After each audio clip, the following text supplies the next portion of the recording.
Hello दोस्तों, आज हम रिवीजन नोट्स करेंगे हिस्ट्री के।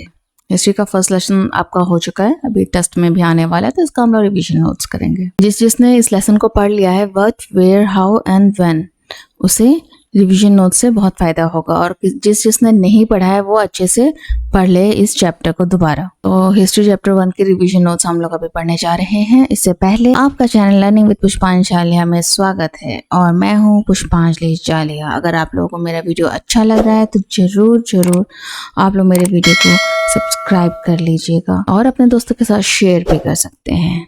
तो चलिए स्टार्ट करते हैं। हिस्ट्री का मतलब क्या? History is a chronological account of events as they took place in the past. History जो होती है वो क्रोनोलॉजिकल अकाउंट होती है। क्रोनोलॉजिकल अकाउंट यानी कि जैसे कि लिस्टिंग, डिस्क्राइबिंग और discussing when events happen as the relate to time. जो भी होती है घटनाएं टाइम के अनुसार, सबसे पहले का घटना, फिर उसके बाद की, तो ये होती है chronological order as they took place in the past. Why should we study history? अब हमें हिस्ट्री क्यों पढ़नी चाहिए, हमें पास्ट के बारे में क्यों जानना चाहिए, है ना। कोई तो कहेगा कि हाँ, हम हिस्ट्री क्यों पढ़ें, हमें पास्ट से क्या लेना देना। लेकिन हर चीज की हिस्ट्री बहुत ही इंपॉर्टेंट होती है, क्योंकि पास्ट अगर नहीं जानेंगे तो प्रेजेंट भी नहीं जान पाएंगे। नंबर 1, हमें क्यों जाननी चाहिए? We should study history as it tell us about our past.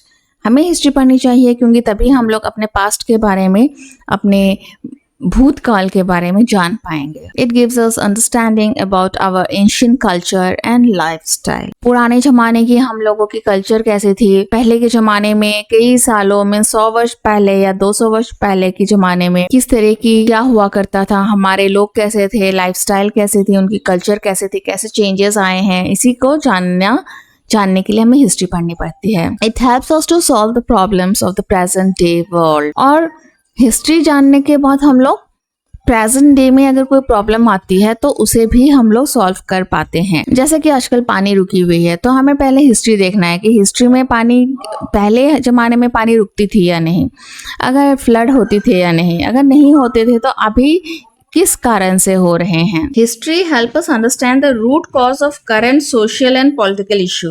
Bye studying the past we can gain a deeper understanding of how certain patterns of behavior and decision making have led to conflict, inequality, oppression। कोई भी कारण हो सकते हैं जो कि social या personal या कोई भी पॉलिटिकल कारण, जो कि हिस्ट्री में किस तरह से कुछ प्रॉब्लम अगर क्रिएट हुआ था तो वही प्रॉब्लम फिर से उभर के आ रही है, तो हम लोग उसी तरह से इसको सॉल्व कर सकते हैं। मीन्स हिस्ट्री हमें बहुत जरूरी है। इसलिए time frames of history. Historians use chronological sequence for a better understanding. Birth of Jesus Christ has been taken as year 0. अब जीसस क्राइस्ट का जन्म जिस साल हुआ था उस साल को 0 ईयर माना जाता है, वहीं से टाइम स्टार्ट होती है। Any event before Christ is called BC। आप लोगों को हिस्ट्री पढ़ते वक्त BC and AD मिलेगा। BC यानी कि बिफोर क्राइस्ट, जीसस क्राइस्ट के जन्म होने से पहले। And any event after the birth of Jesus is called Anno Domini। और आफ्टर जीसस के बर्थ में Anno Domini यानी कि AD लिखने से हमें पता चल जाएगा कि ये after the Jesus birth. Timeline of history is divided into 3 stages: pre history, proto history and history. Timeline जो है हिस्ट्री की, ये 3 भाग होती है: प्री हिस्ट्री, प्रो हिस्ट्री और हिस्ट्री। जिसस मीन्स BC जो है वो प्री हिस्ट्री, प्रो हिस्ट्री और हिस्ट्री। ठीक है, अभी हम लोग जब पढ़ते जाएंगे तो हमें प्री हिस्ट्री, प्रो हिस्ट्री और हिस्ट्री का डेफिनेशन भी पता चल ही जाएगा। Pre history the period of time before written records. जब से लिख के रखा गया है उस पीरियड से पहले के पीरियड को प्री हिस्ट्री कहा जाता है। मीन्स लिखने से पहले भी रिकॉर्ड्स कुछ हमने खोज निकाले थे, जैसा कि आर्कियोलॉजिस्ट खोद कर निकालते हैं, कुछ मिलता है तो उसकी फिर स्टडी करते हैं, या फिर इंस्क्रिप्शंस जो कि खुदाई करके लिखे थे। और proto history is a period between pre history and written history.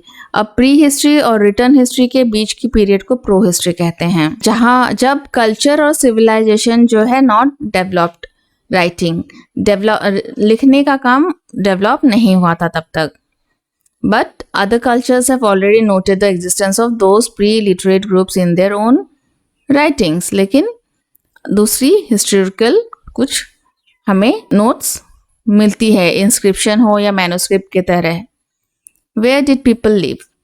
People live near river valleys, सबसे पहले लोगों ने रिवर वैलीज यानी कि नदी के किनारे रहना स्टार्ट किया था।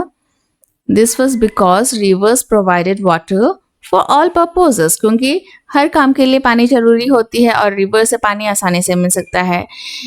अगर हम लोग को खाना बनाना या फिर खेती करना और फिर एनिमल्स के लिए पानी चाहिए होता है, उससे भी ज़्यादा मछली पकड़ के खा सकते हैं। देन रिवर के थ्रू हम लोग इधर से उधर जा सकते हैं। किसी भी कारण से रिवर बहुत ही इम्पोर्टेंट था पहले के ज़माने में। प्री हिस्ट्री पीरियड में लोगों ने सबसे पहले रिवर के किनारे ही रहना स्टार्ट किया था। Number 2, it is found that people lived close to the banks of Narmada river several thousand years ago. बहुत सालों पहले, बहुत हजारों साल पहले नर्मदा नदी जो है उसके साइड में लोग रहते थे। Traces of life were found near Sulaiman and Kirthar hills in north west की जो सुलेमान एंड किरथार हिल्स हैं वहाँ पे भी लोगों का रहने का थोड़ा सा ट्रेसेस मिले हैं। तो ट्रेसेस कैसे मिले? जब हिस्टोरियंस ने क्रोनोलॉजिकली स्टडी करना स्टार्ट किया तभी तो हमें ट्रेसेस भी मिल सके हैं।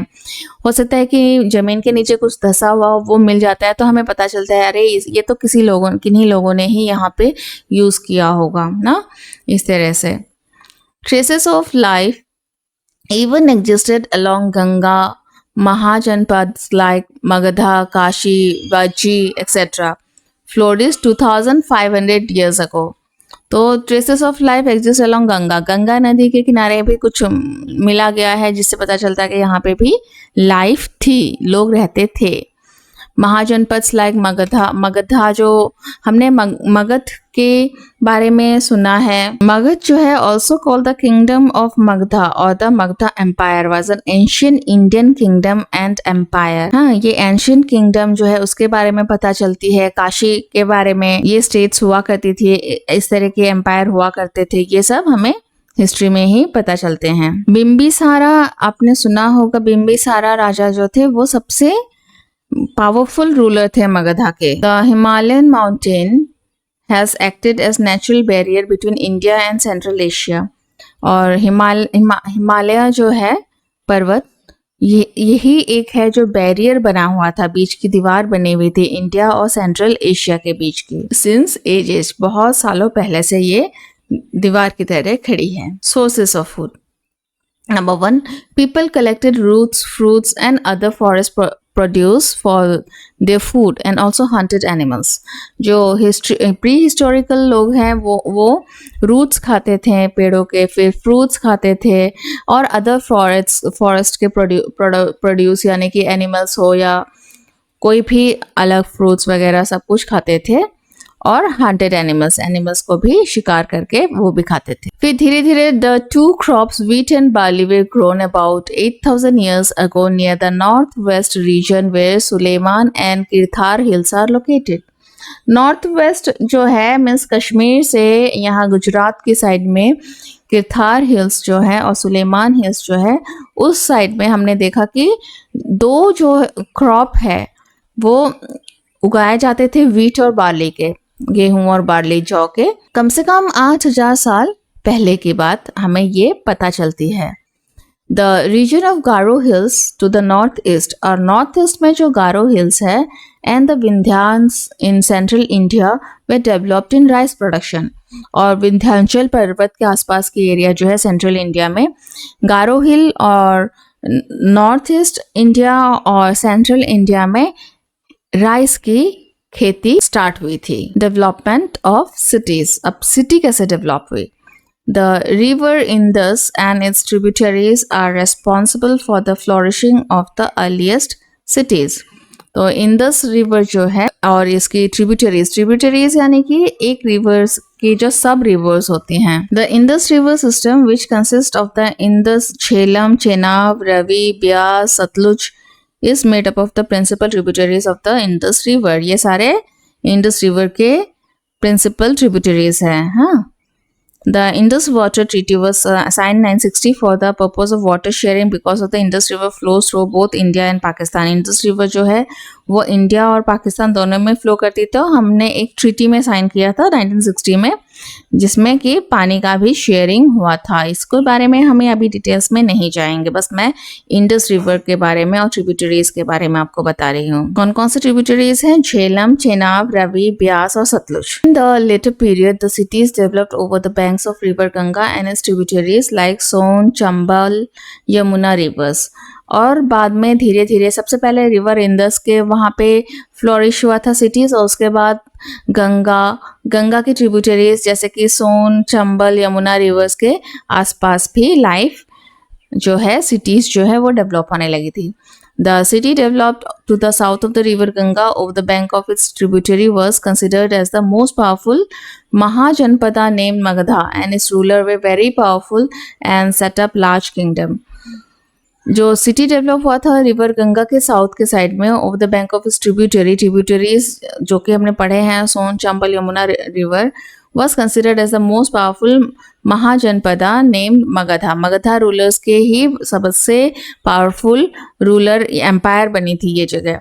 इस रूलर पे very powerful and setup large kingdom, और बहुत ज़्यादा बड़ा किंगडम सेटअप किया था हमारे सेंट्रल इंडिया में। Why did people travel? अब पीपल ट्रैवल क्यों कहते हैं, ये भी हमने चैप्टर में पढ़ी थी। People travel from one place to another in search of their livelihood, to escape from natural calamities and also to conquer others land.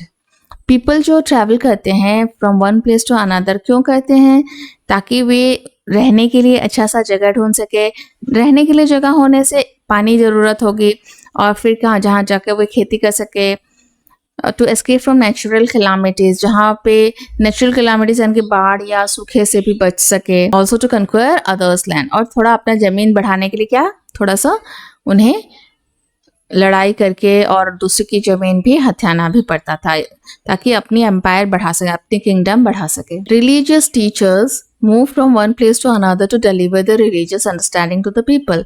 अब जो रिलीजियस टीचर्स थे वे भी मूव ऑन करते थे ताकि उन्हें लोगों को बता सके रिलीजन के बारे में। रिलीजियस टीचर जो होते हैं वो offers instruction in subject such as theology, divinity and religious studies. In this career you can find. तो रिलीजियस टीचर्स कौन कौन थे हमारे यहाँ पे? जैसे कि पुजारी हो गए हमारे, या फिर सेंट, साधु संत, साई बाबा, वो सब रिलीजियस टीचर्स थे। सबके अलग अलग रिलीजियस टीचर्स थे। Prophet Muhammad religious teacher of Islam. गुरु, संत या फिर सिख के गुरु हैं वो हिंदू के रिलीजियस टीचर्स थे। Traveling emerged as a strong aspect of sharing ideas between two or more people having diversities. और ट्रैवल करने से क्या होता है कि जब एक ग्रुप ऑफ पीपल ट्रैवल करती हुई या फिर कुछ रिलीजियस टीचर यहाँ इधर से उधर ट्रैवल करती है, तो शेयरिंग ऑफ आइडियाज हो जाते हैं। आइडिया शेयर करते हैं, और जहाँ से आए हैं उस जगह में उन्हें क्या क्या मिली, क्या क्या डिफरेंसेस है, क्या क्या सिमिलरिटीज़ है, इसके बारे में भी वो जाकर फिर दूसरी जगह में जाकर शेयर कर सकते हैं अपने आइडियाज़ की। तो इस तरह से डाइवर्सिटीज़ में भी कुछ सिमिलरिटीज़ बना सकते हैं। How was the name India derived? Our country is called India and Bharat. अब हमारा देश का नाम इंडिया कैसे पड़ा? हमारे जो कंट्री है उसको इंडिया या फिर भारत कहा जाता है। Bharat was use by the people of north India in the Sanskrit composition Rigveda. Rigveda में जो है भारत के नाम से जाना जाता है। नॉर्थ इंडिया के लोगों ने ही इस नाम को यूज करना स्टार्ट किया था। The word Indus traces its roots from the river Indus which is called Sindhu in Sanskrit. Indus जो है वही सिंधु है संस्कृत में, और ये रिवर इंडस से ये इंडस नाम जो है आया था, और इसी से इंडिया बनी है। The land to east of the Indus river was called India, और इंडस रिवर के ईस्ट में जो पार्ट आती है उसे इंडिया कहने लगे। How do we know about the past? Archaeologist and historians study several sources to tell us about the past. There are two sources, archaeological and literary. Archaeological और जो archaeology से related होते हैं, means जो archaeologist क्या करती है कि the study of human history and prehistory through the excavation of sites and analysis of physical remains. excavation यानी कि खोद के जब निकालते हैं कुछ ऐसा historical चीजें, बहुत पुराने जमाने की चीजें, तो उसे हमें physically analyze करके इसके बारे में बताते हैं। कौन बताते हैं? archaeologist बताते हैं। और historians जो है वो जो लिखित archaeologist use source like monuments, artefacts, inscription and coins. और लिटरेरी जो होती है हैंड रिटन और any other written record of the past is known as literary source. Literary source कौन पढ़ता है? हिस्टोरियंस पढ़ती है। Literary source include two types of literature, religious literature and secular literature. Religious literature और secular literature दो तरह के।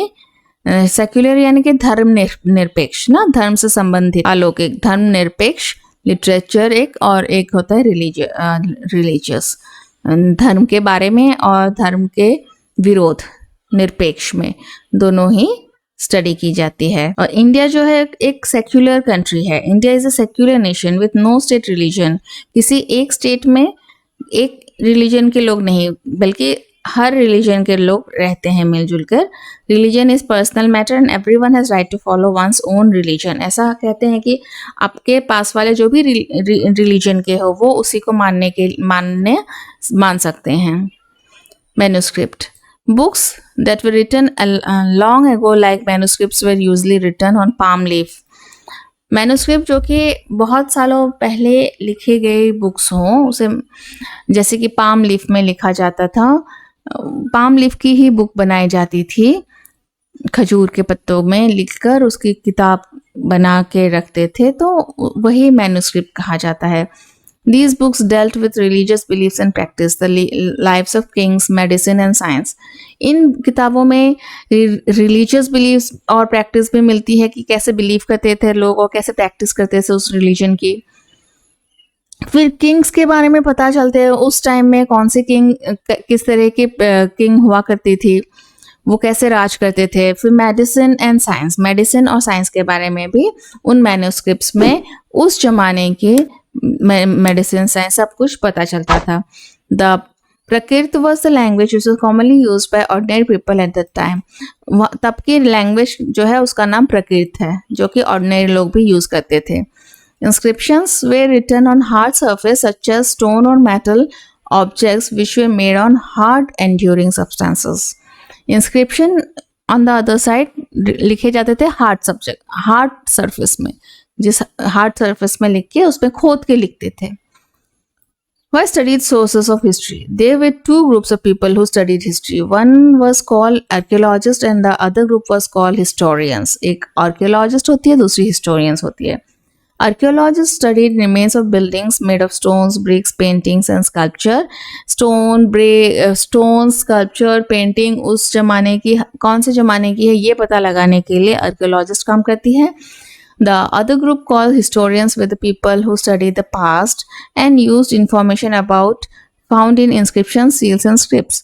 और historians जो होते हैं वे inscriptions को पढ़ते हैं, उसके बाद उस समय की ठप्पा कुछ होती है इंस्क्रिप्शन के टाइप में ही लगी होती है, उसको फिर स्क्रिप्ट को, अक्षरों को पढ़ते हैं हिस्टोरियंस और उन समय के बारे में पता लगाते हैं।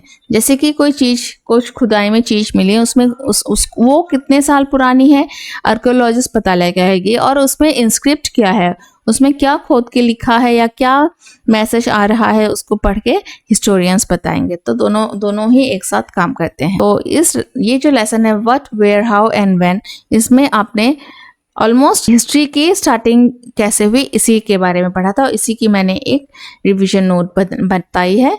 अब आप लेसन को आराम से पढ़िए और आपको समझना बहुत अच्छे से आ जाएगा।